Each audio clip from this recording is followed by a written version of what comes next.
The Washington Post recently covered a story, it was in February, about how over the past decade, the real estate fortunes for African Americans have hit a pitfall.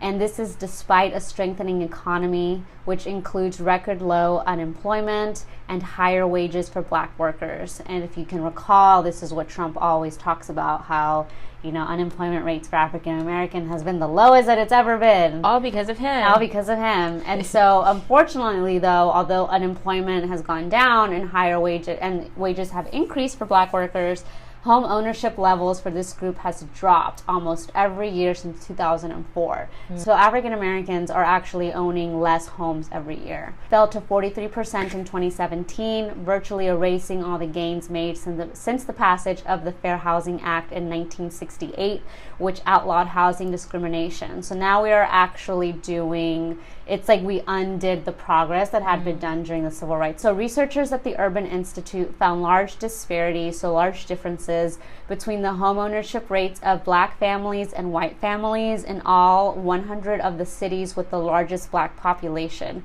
pushing the housing gap between the two groups to its highest in more than 50 years. And so the reason for this downturn in black home ownership is there's lots of discrimination also plays a large role in this gap. Real estate discrimination was pervasive in at least a dozen major metropolitan areas. In some cases, even when black applicants had higher credit scores, they were often offered worse financing terms than less qualified white people. So it's hard to argue that bias isn't a factor.